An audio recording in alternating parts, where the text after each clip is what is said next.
Hello students, tudo bem com vocês? Eu me chamo Thiago Moraes e ao meu lado está a intérprete Débora e juntos ministraremos mais uma aula de língua inglesa para vocês, alunos do 8º ano.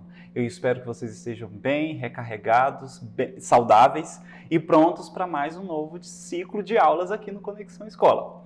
Vamos lá? Eu separei alguns conteúdos, alguns conceitos que já foram estudados, vou trazer algumas outras novidades e eu espero que vocês gostem bastante. No primeiro momento eu vou falar um pouco do futuro simples, que em inglês é o Simple Future, certo? Com a estrutura do going to, vocês se lembram quando a gente trabalhou essa estrutura aqui, going to? Nós temos também o Present Continuous, o presente contínuo, que é representado por ing, essas três letrinhas mágicas aqui, ing. Vamos falar sobre essas semelhanças, as diferenças, em que contextos nós podemos utilizar e deixarei também alguns exercícios para que vocês possam praticar. Bom, o futuro com going to, né? Em que circunstâncias e quando nós podemos utilizar? Eu tenho aí um exemplo para vocês. I am going to read a book tomorrow. Eu vou ler um livro amanhã.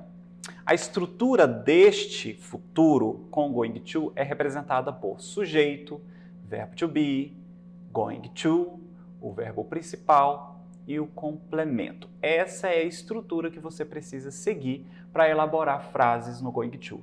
Perceba que o going to, essa estrutura é sempre utilizada em futuros que são certeiros. Como assim, professor, certeiros? Se trata de futuro que você tem certeza que vai acontecer. A gente falou de um outro tipo de futuro que a gente deixa um pouquinho lá para as outras aulas, né, que fala de futuro incerto, quando você não tem certeza em que momento você pode usar esse tipo de futuro. Mas para essa aula eu quero recapitular exatamente esse futuro certeiro, essa certeza que você tem de algo que vai de fato acontecer. Esse é o futuro com going to, certo? Bom, eu quero trabalhar com vocês alguns exemplos. Veja bem, perceba que nesse quadro eu coloquei tanto a estrutura em cima como o exemplo embaixo em inglês. Então eu tenho o sujeito I, que é o eu, o verbo to be, no caso am, que quando a gente usa eu, a gente usa o am, né? O going to, que é o que vai marcar o futuro, certo? O verbo principal, stud, que significa estudar, e um complemento da frase qualquer, next week, semana que vem. Então, em inglês essa frase fica I am going to study next week, que traduzindo fica eu vou estudar na próxima semana. Um outro exemplo, do mesmo jeito, só que eu substituí e coloquei um outro sujeito. No caso, o sujeito ela, que em inglês é o she. Então, para she, o verbo to be usado é o is. O going to se repete da mesma forma como no exemplo anterior. O verbo principal, coloquei um outro verbo, work, que significa trabalhar, e o complemento, this night, essa noite. Então, lendo fica, she is going to work this night, que traduzindo é, ela vai trabalhar essa noite. Ambas as frases, ambos os exemplos estão representados no futuro, porque nós temos o going to, que é a marca principal deste tipo de futuro, e o que essas duas frases têm de semelhança é que são futuros que de fato vão acontecer, certo? Porque estamos falando de going to. E a diferença de uma frase para outra é que em uma eu utilizei o verbo to be am e a outra eu usei o verbo to be is. Por que isso, professor? Porque um você usou o am e o outro você usou o is. Porque eu preciso observar o sujeito da frase, certo? É importantíssimo que você observe o sujeito para elaborar essa sequência aí. Vamos seguir? Nós temos também a forma negativa, a forma interrogativa. O que vai mudar de uma frase para outra? Observe, tente observar que na forma negativa eu vou colocar o not, certo? Após o verbo to be. Então, a frase toda fica I am not going to travel next week. traduzindo, eu não vou viajar semana que vem. Eu apenas acrescentei o not, que é a marca das formas negativas. E na interrogativa, o que eu fiz? Eu substituí o verbo to be pelo sujeito. Eu coloquei o verbo to be na frente do sujeito. E lendo a frase fica: Is she going to travel next week? Ela vai viajar na semana que vem? Eu apenas substituí o verbo to be com o sujeito. Muito simples, né, pessoal? Bom, seguindo, a gente tem o present continuous. O que significa isso? Presente contínuo, certo? Que é formado pelo ing. Ele representa ações temporárias no presente, também pode se referir a situações futuras e ações tidas como infindáveis. De forma geral, são frases que estão acontecendo neste momento. Então, nós temos o going to, que fala de um futuro que vai acontecer, e nós também temos o present continuous, que é algo que está acontecendo agora, neste momento. Olha só esse exemplo. I am playing basketball with my sister now. Eu estou jogando basquete com a minha irmã agora. Observe que eu estruturei com o sujeito, o verbo to be, o eu, o estou, que isso faz parte também do futuro, né? E eu coloquei o ing, gente, que é a marca principal. O ing depois do verbo, para elaborar essa estrutura aqui, certo? Então, a estrutura é o sujeito, o verbo auxiliar, o verbo principal com o ing, no caso, e o complemento, ok?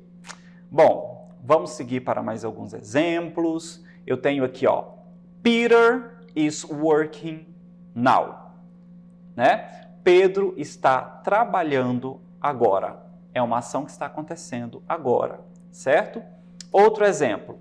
Uma frase que se refere a ações temporárias, por exemplo, They are reading an interesting book. Eles estão lendo um livro interessante, né? É uma ação temporária, né? Um outro tipo de exemplo é quando a gente usa o ing para se referir a ações futuras também. Veja bem esse exemplo. She's visiting her mother in São Paulo tomorrow. Traduzindo, ela está visitando a mãe dela em São Paulo amanhã. A gente usa o ing também para falar de futuro, certo? Ok. E para finalizar, eu sempre coloco também essa diferença, as semelhanças. Lembre-se que para o present continuous e para o futuro com going to, a gente sempre vai utilizar o verbo to be. É a marca principal desses dois conteúdos. E quero deixar para vocês também um exercício, uma música, para que vocês percebam essas diferenças. Onde o ing está sendo usado como futuro e onde ele está sendo utilizado como ação acontecendo neste momento. Vamos escutar essa música?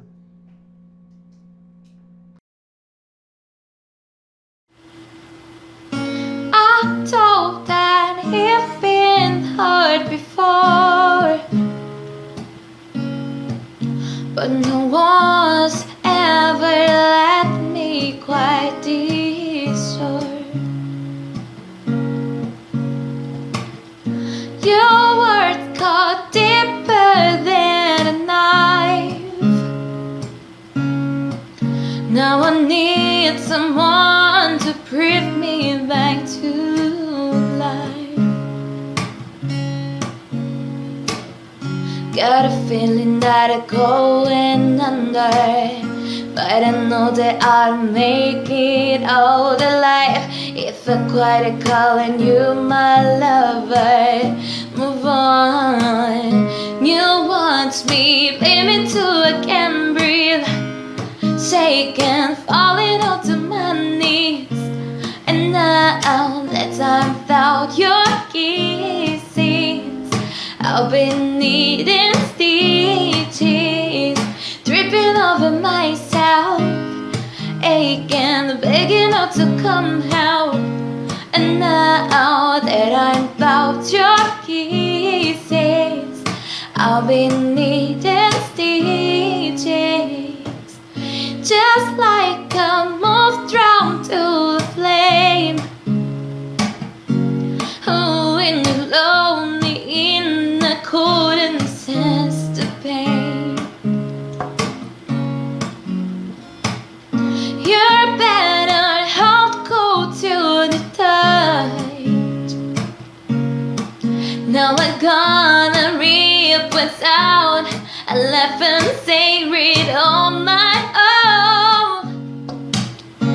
got a feeling that I'm going under, but I know that I'll make it all the life. If I quit calling you my lover, move on. You watch me bleeding to the can't breathe, shaking, falling onto my knees.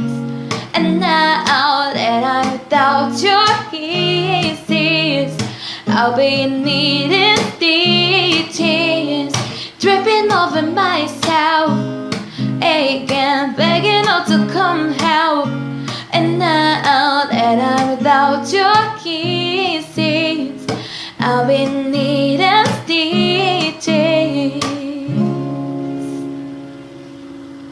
E aí, gostaram da música? E para finalizar de vez, eu vou deixar outra sequência de exercícios aqui. Você vai completar essas frases usando o futuro com going to. Lembre lá dos quadrinhos, das estruturas, para você preencher cada uma dessas frases. Observe o sujeito, a pessoa de cada frase, para que você consiga pensar se eu estou falando de qual tipo de verbo to be, certo? E também agora eu tirei nesse exercício 2 alguns exemplos, algumas frases da música, e eu quero que você marque aqui se essa frase se refere a um futuro ou a um presente contínuo, ok? Bom, gente, trabalhamos bem essa questão do simple future, do futuro simples e do presente contínuo hoje, as características, né, do ing, alguns exemplos e alguns exercícios para vocês praticarem. Eu espero que vocês tenham gostado, espero que vocês acessem também o portal para que vocês tomem essa leitura com mais calma, com mais paciência e continuem praticando, se exercitando para a gente cada vez mais ampliar o nosso vocabulário em língua inglesa, ok? Abraços, até a próxima, bye bye!